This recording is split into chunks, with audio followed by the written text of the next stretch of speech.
ယနေ့ခေတ်ကမ္ဘာစစ်ရေးစင်မြင့်ထက်မှာရုရှားနဲ့အနောက်အုပ်စုကြားတင်းမာမှုတွေကအမြင့်ဆုံးအမှတ်ကိုရောက်ရှိနေပါတယ်။ဒီထဲမှာနေမဝင်အင်ပါယာဟောင်းဖြစ်တဲ့ဗြိတိန်ဟာယူကရိန်းကိုအဓိကထောက်ပံ့ပေးနေတဲ့နိုင်ငံဖြစ်တယ်လို့ရုရှားရဲ့စစ်ရေးချိန်ချောက်မှုတွေကိုဥရောပတိုက်မှာရှေ့တန်းကနေရင်ဆိုင်နေရတဲ့နိုင်ငံလည်းဖြစ်ပါတယ်။ဒါကြောင့်ဒီနေ့မှာရုရှားရဲ့ချိန်ချောက်မှုတွေကြောင့်ဗြိတိန်ကအသစ်တည်ဆောက်နေတဲ့စစ်သင်္ဘောတွေကြောင့်နှစ်နိုင်ငံစစ်အင်အားနဲ့နျူကလ িয়ার ပိုင်ဆိုင်မှုနှိုင်းယှဉ်ချက်တွေအပြင်တကယ်လို့များစစ်ဖြစ်လာခဲ့ရင်ဘယ်သူကအသာစီးရနိုင်မလဲဆိုတာတွေကိုရေဘူးရမှတ်တမ်းအဖြစ်တင်ဆက်ပေးလိုက်ပါတယ်။မြောက်အတ္တလန္တိတ်သမုဒ္ဒရာထဲမှာရုရှားရေငုပ်သင်္ဘောတွေရဲ့တွာလာလှုပ်ရှားမှုတွေဟာစစ်အေးခေတ်အလွန်ကာလမှာအမြင့်ဆုံးအခြေအနေကိုရောက်ရှိလို့နေပါတယ်။ရုရှားရေငုပ်သင်္ဘောတွေဟာဥရောပနဲ့အမေရိကကိုဆက်သွယ်ထားတဲ့ရေအောက်အင်တာနက်ကေဘယ်ကျိုးတွေကိုဖျက်တောက်နိုင်တဲ့အန္တရာယ်ရှိသလိုဗြိတိန်ရဲ့လုံခြုံရေးကိုလည်းတိုက်ရိုက်ချင်းချောက်နေပါတယ်။ဒါကိုတံပြန်ဖို့အတွက်ဗြိတိန်တော်ဝင်ရေတပ်ဟာကမ္ဘာအဆင့်အမြင့်ရေငုပ်သင်္ဘောတိုက်ဖြတ်ရေးဖရီဂိတ်စစ်သင်္ဘောတွေဖြစ်တဲ့တိုက်26တွေကိုအမြန်ဆုံးအကောင့်ထဲပေါ်တည်စောင့်နေတာဖြစ်ပါတယ်။ HSS Glasgow နဲ့ HSS Cardiff တို့ဟာဒီစီမံကိန်းရဲ့ပထမဆုံးနဲ့ဒုတိယမြောက်သင်္ဘောတွေဖြစ်ပါတယ်။ဒီသင်္ဘောတွေရဲ့အဓိကတာဝန်ကရုရှားရေငုပ်သင်္ဘောတွေကိုရှာဖွေချေမှုန်းဖို့ဗြိတိန်ရဲ့လေယာဉ်တင်သင်္ဘောကြီးတွေကိုကာကွယ်ပေးဖို့နဲ့ဗြိတိန်ရဲ့နျူကလ িয়ার လက်နက်တပ်ဆင်ထားတဲ့ဘန်ကက်ကလက်ရေငုပ်သင်္ဘောတွေအတွက်အဆောင်ရှောက်ပေးဖို့ပဲဖြစ်ပါတယ်။ရုရှားရဲ့ရေတပ်အင်အားကြီးထွားလာမှုကိုဗြိတိန်ကဒီခေတ်မီအဆင့်မြင့်တိုက်ခိုက်ရေးသင်္ဘောတွေနဲ့အပြင်းထန်တံပြန်နေတာပဲဖြစ်ပါတယ်။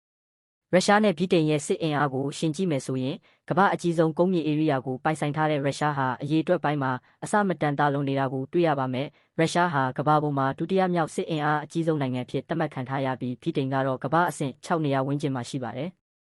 ရုရှားမှာတက်ကြွစစ်တီအင်အားတသန်းကျော်ရှိပြီးတင်ကားအမြောက်နဲ့တန်ကြက်ကရင်အရေးအတွက်ဟာတောင်းကနန်းအထိရှိပါတယ်။ယူကရိန်းစစ်ပွဲကြောင့်အများပြားဆုံးရှုံးထားတော့လဲစည်ရင်အရအများပြားကျန်ရှိနေစေဖြစ်ပါတယ်။ဗြိတိန်ကတော့စစ်တီအင်အားတသိန်းခွဲဝန်းကျင်သာရှိပြီးတင်ကားအရေးအတွက်200ကျော်သာပိုင်ဆိုင်ပါတယ်။သို့တော့ဗြိတိန်ရဲ့စစ်တပ်ဟာအလွန်တရာလေ့ကျင့်မှုပြည့်ဝပြီးခေတ်မီနည်းပညာတွေကိုအပြည့်အဝအသုံးချထားတဲ့ professional တပ်မတော်ဖြစ်ပါတယ်။လေတပ်မှာလည်းရုရှားကတိုက်လေယာဉ်ထောင်ကနန်းရှာဤပေမဲ့ဗြိတိန်ကတော့မျိုးဆက်သစ်အသုံး15တွေနဲ့တိုင်ဖုန်းတိုက်လေယာဉ်တွေကိုအဓိကအားပြုထားပါတယ်။နျူကလ িয়ার လက်နက်ပိုင်ဆိုင်မှုမှာတော့ရုရှားဟာထိပ်ဖူးပေါင်း900ကျော်နဲ့ကမ္ဘာအကြီးဆုံးနျူကလ িয়ার စွမ်းအားရှင်ဖြစ်ပါတယ်။ဗြိတိန်ကတော့နျူကလ িয়ার ထိပ်ဖူး225ခုဝန်းကျင်သာပိုင်ဆိုင်ပါတယ်။ဒါပေမဲ့ဗြိတိန်ရဲ့နျူကလ িয়ার မူဝါဒက CASD လို့ခေါ်တဲ့ရေငုပ်သင်္ဘောတွေကနေအချိန်မရွေးပစ်ခတ်နိုင်တဲ့စနစ်ဖြစ်တာကြောင့်အရေးအတွက်နည်းပေမဲ့ရန်သူကိုအသေးချာပြန်လည်ဖျက်ဆီးနိုင်စွမ်းအပြည့်အဝရှိပါတယ်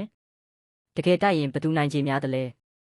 လက်တွေ့မှာဗြိတိန်ဟာနေတိုးအဖွဲ့ဝင်ဖြစ်တာကြောင့်ရုရှားကဗြိတိန်ကိုတိုက်ခိုက်ရင်နေတိုးအဖွဲ့လုံးကိုတိုက်ခိုက်တာနဲ့အတူတူပဲဖြစ်ပြီးအမေရိကန်အပါအဝင်မဟာမိတ်32နိုင်ငံကဝင်ရောက်တိုက်ခိုက်မှာဖြစ်ပါတယ်။ဒါပေမဲ့မဟာမိတ်တွေမပါဘဲအချိုးတတိတန့်စစ်ပွဲလို့ယူဆကြည့်ရမယ်ဆိုရင်တော့ပထဝီဝင်အနေအထားအရဗြိတိန်ဟာကျွန်းနိုင်ငံဖြစ်ပါတယ်။ဒါကြောင့်ရုရှားအနေနဲ့ဗြိတိန်ကိုကုန်းကြောင်းကနေဝင်တိုက်ဖို့လုံးဝမဖြစ်နိုင်ပါဘူး။ရေကြောင်းနဲ့လေကြောင်းကိုသာအသုံးပြုရပါမယ်။ရေတပ်ရှင်ပြိုင်မှုမှာတော့ရုရှားရဲ့ရေတပ်ဟာရေငုပ်သင်္ဘောတွေမှာအင်အားကြီးပေမဲ့ရေပြင်ရေတပ်မှာတော့အတော်လေးကိုဟောင်းနှွမ်းနေပါပြီ။ရုရှားရဲ့တစည်းတည်းသောလေယာဉ်တင်သင်္ဘောဟာလည်းမကြာခဏပြတ်နေပြီးအသုံးမပြုနိုင်ပါဘူး။ဗြိတိန်မှာတော့ခေတ်အမီဆုံး Queen Elizabeth Class လေယာဉ်တင်သင်္ဘောကြီး2စီးနဲ့အဆောင်ရှောက်စစ်သင်္ဘောတွေရှိပါတယ်။သမုဒ္ဒရာပြင်စစ်ပွဲမှာဗြိတိန်ရေတပ်ကပိုပြီးအသာစီးရနိုင်ပါတယ်။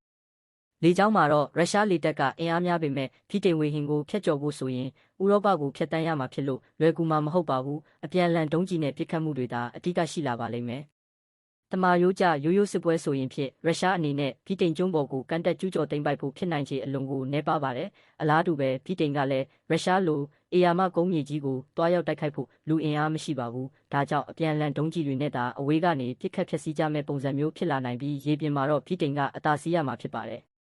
တကယ်လို့နှစ်ဖက်လုံးကနျူကလ িয়ার လက်နက်တွေသာသုံးခဲ့မယ်ဆိုရင်တော့ဘယ်သူမှနိုင်မှာမဟုတ်ပဲနှစ်နိုင်ငံလုံးပြပုံဘဝရောက်သွားမဲ့အခြေအနေကိုဆိုက်ရောက်သွားမှာဖြစ်ပါတယ်။